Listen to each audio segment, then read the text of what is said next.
cover. What? Cover. So to cover his plan. But anyhow, Hatib ibn Abi Balta'a radiyallahu ta'ala is a great Sahabi. He is a Badri Sahabi. And when we say Badri, that is sufficient for greatness. So Hatib ibn Abi Balta'a radiyallahu ta'ala, he was also there. And he was aware of.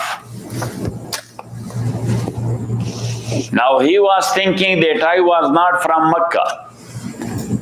And in tribal culture, you were in need of a support from some tribes. And some tribes gave him support there. So he was obliged to them. And as you know, that human nature is like this, that if you are obliged to someone, so you are trying to reciprocate him. Yes or not? Yes. Because Rasulullah sallallahu alayhi wasallam says in a hadith, Inna Allah harrama alaykum uquq al-ummahat wa wad al-banat wa man'an wahat wa karaha lakum kasrat as-sawal wa iza'at al-amwal. That Allah subhanahu wa ta'ala has forbidden for you to disobey your mothers or to bury your daughters alive. And the three waman awwahat. Waman awwahat mean not to do any good to anybody and expecting good from them. So that is against human nature. Such a nature is called exploitative nature. That this is a guy, he is trying every time to milk others. He is trying. And his order is totally dry. He is not giving a single drop. What's wrong with you? Yes. So in Allah harrama alaykum uquq al-ummahat وَوَادَ الْبَنَاتِ وَمَنْعٌ وَهَادٍ.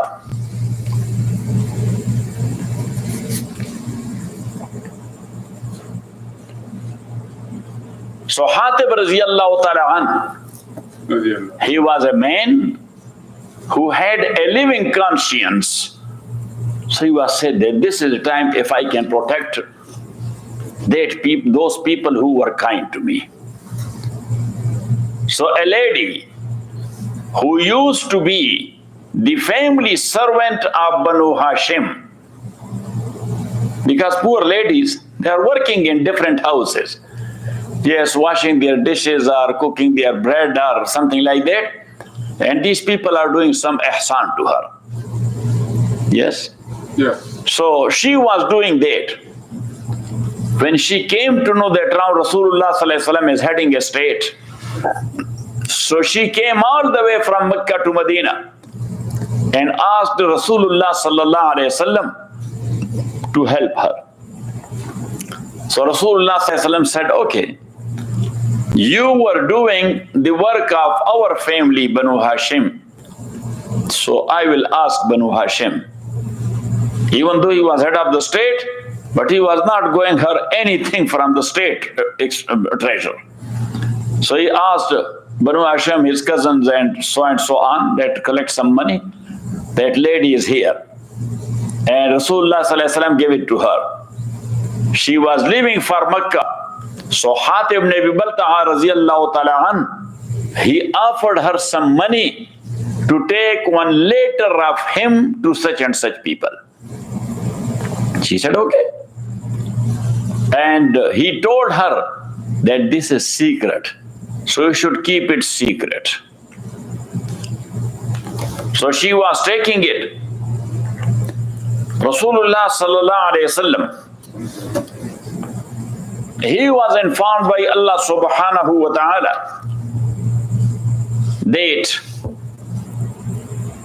that lady is taking a letter and the secrecy will get leaked to them. So So Rasulullah sallallahu alayhi wasallam, he ordered Sayyidina Ali, Miqdad ibn Aswad, Zubair ibn al-Awwam, and Abu Marsad al-Ghanawi radiyallahu ta'ala anhum, that you should go have some fast horses to catch that lady, and you will catch her there in a resting area, a rest area known by the name of Rawdatul Khakh garden. So she will be there in Khakh garden. So she has a letter, that is leakage of our secrecy. So they arrived there. Lady was sitting there, and she was known to Sayyidina Ali radiallahu ta'ala because she was the family servant. So Sayyidina Ali radiallahu ta'ala asked her that you have a letter. We came for that letter, give it to her. Imam Bukhari narrates that Sayyidina Ali radiallahu ta'ala, when he asked her, she refused. She denied any letter. That I don't have any letter. So Sayyidina Ali radiallahu ta'ala an, psychological tactics he used. He said, you are giving me the letter, or should I take up your dress? Got it? Yeah. So at that time, even though she was not a Muslimah, but still a woman has her respect, self-respect. Got it? She doesn't want to be to get open. Got it? Or to be naked. But nowadays, no. At that time, I was thinking, yes. Nowadays, if you will threaten her, so she will say, okay, why you? I can do it on my own. Yes. So Sayyidina Ali radiallahu ta'ala an, he said, لَتُعْطِيَنِّي الْقِرْطَاسِ أَوْ لَأُجَرِّدَنَّكِ. So she's scared.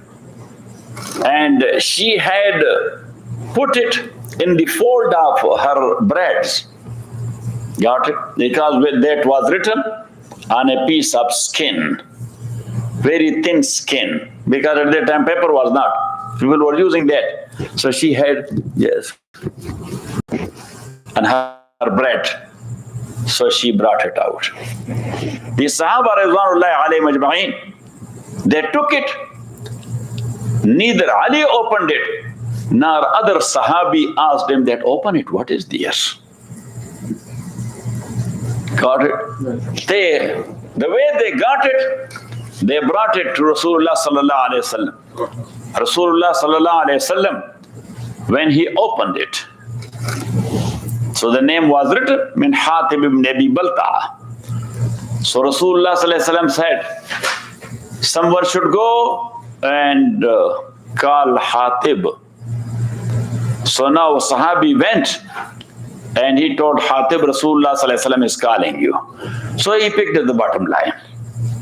The thing is there. So he came and he stood up in front of Rasulullah sallallahu alaihi wasallam and he said, Rasulullah, la ta'jal alayya. Don't be in hurry in my case. فَوَاللَّهِ مَا نَافَقْتُ وَلَرْتَدَدْتُ. I have neither denounced Islam, nor I am a munafiq. Yani I am neither a murtad, nor a munafiq. وَلَكِنْ كَانَ لَهُمْ عَلَيَّ شَيْءٍ. But you know, Ya Rasulullah, that those people to whom I wrote that letter, I was obliged to them. And I was trying, when a time will come that I will reciprocate them. So I thought that at least this will be a good reciprocation, that I will protect them. So I wrote this letter. Sayyidina Umar radhiyallahu anhu, his nature was like this. He stood up. He said, Ya Rasulullah, da'ni li azrib unuqa hadha al-munafiq. That if you will allow me to cut him into pieces, a munafiq. Rasulullah sallallahu alaihi wasallam looked at him. He said, awama qad shahida badran. He was not with us in Badr. So now only this sentence, that was enough for Umar.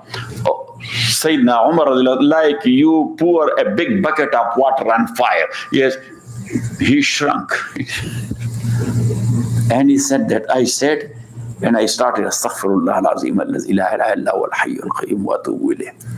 Because regarding Ashab Badr, Allah subhanahu wa ta'ala says that what they did for the sake of Allah, next in future, whatever they will do, they will not be held responsible for that.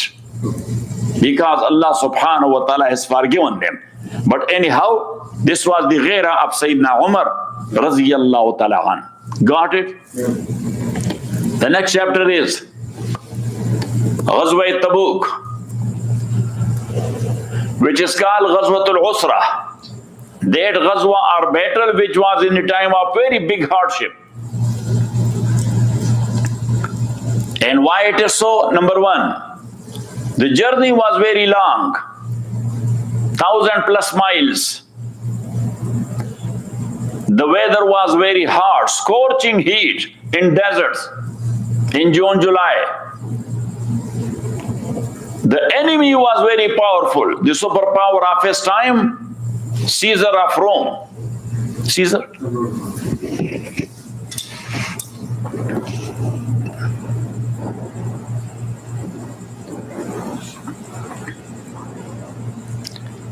Now Rasulullah sallallahu alayhi wasallam, he was asking Sahaba for donation because the date crop was not ready yet to have some cash money. So every Sahabi was trying to bring to the best of his power as he can do.